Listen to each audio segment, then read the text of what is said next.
In this video, you're going to see a story of a woman named Marissa Mannion. She's 25 years old. She has a child at home, and she is training. It's always more training, isn't it? She is training with the JBTPs. And this JBTP named Jesse Porter, because Marissa wants to fix her hair, because Marissa wants to take her mask off, Jesse Porter decides he's going to pull out his firearm and he is going to her. The man leading the session is a retired police lieutenant. His audience consists of 4 special officers assigned to the public library system in Washington, D.C. He's just wrapped up instructions on how to use a police baton to take down unruly suspects. Then they all pose for a class photo. Suddenly, the instructor pulls out his gun. It fires, hitting a woman in the chest. He clutches his head in total horror as he realizes what's happened. The training officer reportedly said he thought the weapon in his holster was a training gun, a harmless dummy weapon. He and another officer gave the victim CPR in a desperate bid to try and save her life. There it is right there, folks. There it is right there. The state-run media is going to say that there's a desperate attempt to save her life. Show me where there's a desperate attempt to save her life in the video that we just saw. Doesn't he know that we just saw the whole video? Doesn't he know that? After the initial shooting, they all just ran around like crazy people for a minute. How much blood did she lose in that first minute or two? Weapon in his holster was a training gun, a harmless dummy weapon. He and another officer gave the victim CPR in a desperate bid to try and save her life. A desperate bid to try and save her life. Show me in the video where you saw that.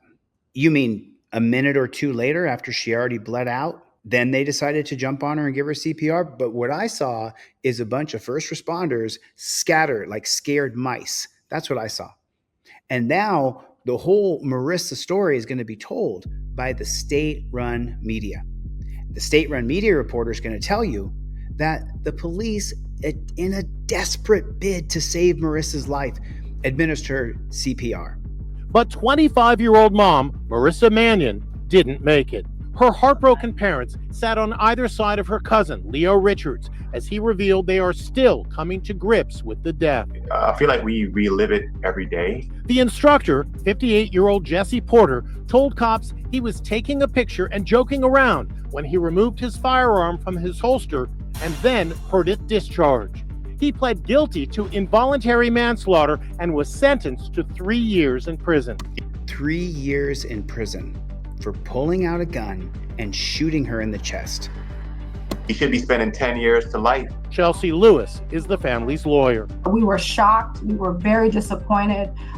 In our opinion, it's police privilege. And for some reason, that police privilege is not extending to Officer Mannion. Wow. There you go. If you sign up to be a police officer, you never know if you're going to get a Jesse Porter in your training seminar. But just remember, there are shortages of police all over America. Make sure you sign up and go to the pistol training. Just make sure Jesse Porter is not your trainer. Go to my website, DeleteLawz.com, and get a trifold. Laminate a copy of your driver's license front and back, your insurance and registration card, put it on a laminated slip, and it goes inside your trifold above your visor. Use the touchdown position. Hand goes on the seat over here as you film. This hand goes up, grabs the trifold, your driver's license, registration, proof of insurance. Everything that you do with the cop, you show the camera first. Cop pulls you over, license, registration. I'm already like this. I'm already filming the copper. So what's the first thing you do when you see a copper? You start recording, and your hands, look at my hands. I put my elbow right on that knob. You see that? And now I got my phone and I'm recording inward right here. I'm recording myself. And then of course, when the camera shoots across my face and goes out the window, it's hitting the copper. You always want that camera on yourself, so if anything happens to you, we can see you get hit. We want to make sure that you're in the camera. So you film like this. You hold your hands up in the touchdown position. Then when copper pulls you over, reach up, grab your trifold, your laminated driver's license, proof of registration, insurance. Right there, cop says, hey, can I get your driver's license, registration, proof of insurance? You pull it down and you hand it to him. There it is. Now he has my license, registration, proof of insurance. He says, hey, where are you going? Perfect. Now you grab your trifold out the top, you point at the trifold where it says, I plead the Fifth Amendment. You show it to the cop and you say, I plead the Fifth Amendment, officer. Where are you heading? Officer, I just showed you on the trifold, I plead the Fifth. Please don't ask me any more questions. If I violated a code, then give me a ticket. I want to leave. Thank you for your time. You know how fast you were going? Officer, you're now harassing me. I've invoked my Fifth Amendment right. I showed it to the camera. This footage is going to go to the judge when I sue you. As soon as I hand him this, where are you coming from? Where are you going? What are you doing? Who'd you date when you were in 11th grade? Eat my shorts, copper. Stop harassing me. If the cop is going to order you out of the car, passenger, get out of the car, everything is on the trifold or on the cop card. It's really easy. When you open up the trifold, when it says get out of the car for the passenger, that's right here.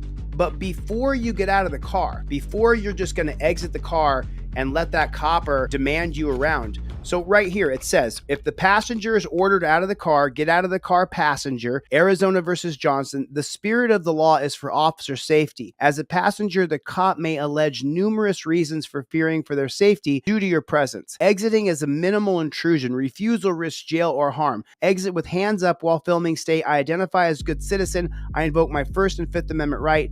No consent to searches or seizures. But before you show him this part, you want to say, hey, I'm going to get out of the car, but it's my right to film the police. I'm going to get out, but I'm going to be filming you the entire time. And read the bottom of this. Violating the First Amendment on camera removes the cop's qualified immunity. Our right to film police falls squarely within the First Amendment's purpose to protect free and robust discussion of public affairs, hold government officials accountable, and check abuse of power.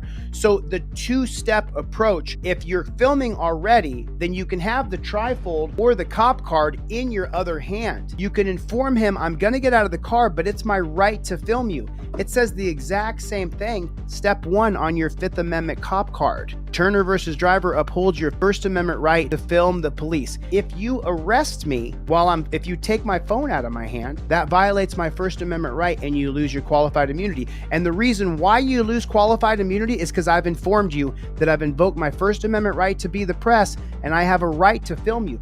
You don't have a right to take my trifold and my phone out of my hand because you're scared. That's not how it works. My hands are up. They're nowhere near my waistband. You have to follow a real rigid process, or it could be you that we're making a video about tomorrow. You got to get used to this. You got to get used to mincing the words you use properly because they're trying to mince words with you to arrest you, steal your car, kidnap you, and put you in a frickin' dungeon. I wish that wasn't true. I wish this wasn't my business. I really wish that I had no trifold business where I didn't sell a trifold to make a living because so many people didn't have to worry about their rights being violated. But that's not the case. That's not the case. If you answer one question, where are you going? I'm going to my mom's house. Where are you coming from? You writing a book? You want to be my boyfriend? What are you talking about? Why are you asking me all these questions? We're not dating, bro. I'm straight. Sorry, homie. Don't ask me where I'm going. It says on the trifold, I do not agree to answer any questions. Don't ask me where I'm going. Don't ask me where I'm coming from. Use your trifold. Use it.